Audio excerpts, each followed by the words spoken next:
In a time when Israel had no king, when everyone did what was right in their own eyes, when the cries of the people echoed under the weight of oppression, a man named Jephthah rose from the ashes of rejection to lead a nation to victory. But victory came with a price. A vow, a daughter, and a tragedy that would haunt generations. This is the story of Jephthah's vow and his only daughter. Jephthah was a mighty warrior. But he was also the son of a harlot. Born out of shame, rejected by his half-brothers, driven out of his father's house. Yet, in exile, he grew strong. He gathered to himself a band of outlaws, men who had also been discarded. Together, they formed a band of warriors in the land of Tob. And when Israel was once again crushed under the weight of foreign enemies, this time, the Ammonites, the elders of Gilead, came crawling back to Jephthah. They begged him to return, to lead them in battle, to deliver them, and Jephthah agreed, but only on one condition: if he fought and won, he would become their head, their ruler. Before the battle, Jephthah tried diplomacy. He sent messengers to the king of Ammon, arguing the case of Israel's right to the land. But the king refused to listen. And so Jephthah turned to God. Judges 11:29 says, "Then the Spirit of the Lord came upon Jephthah. He crossed over into battle.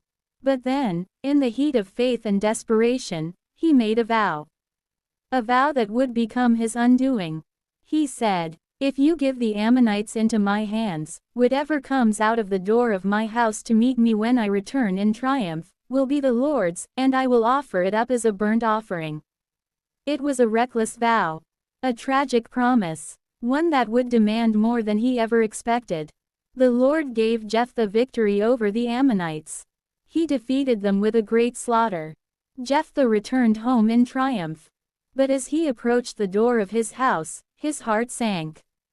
Because the one who came out to greet him was not a servant, not an animal, not a stranger. It was his daughter, his only child, dancing with tambourines, rejoicing in her father's victory. Scripture says, she was his only child, besides her he had neither son nor daughter.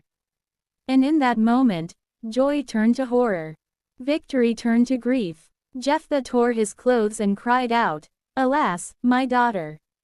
You have brought me very low, for I have given my word to the Lord, and I cannot go back on it." But the daughter, oh, the daughter, she did not scream. She did not run. She did not curse her father. Instead, she said, "My father, if you have given your word to the Lord, do to me just as you have promised, but grant me this one request: let me go to the mountains for 2 months to mourn my virginity." She went with her friends to weep. Not for her death, but for the life she would never live, the wedding she would never have, the children she would never bear. After 2 months, she returned. And Jephthah carried out his vow. Scholars and theologians have debated for centuries, did Jephthah really offer his daughter as a burnt offering? Some say yes, that he literally sacrificed her, influenced by the pagan practices of surrounding nations.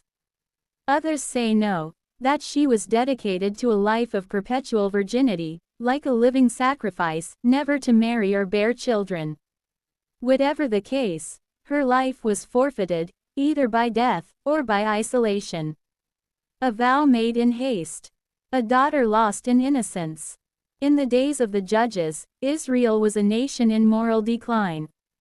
They often mixed the worship of Yahweh with the practices of surrounding nations. Child sacrifice was strictly forbidden by God. Yet, here we see a man influenced more by emotion than obedience. Jephthah's name is listed among the heroes of faith in Hebrews 11, but his story is a sobering reminder.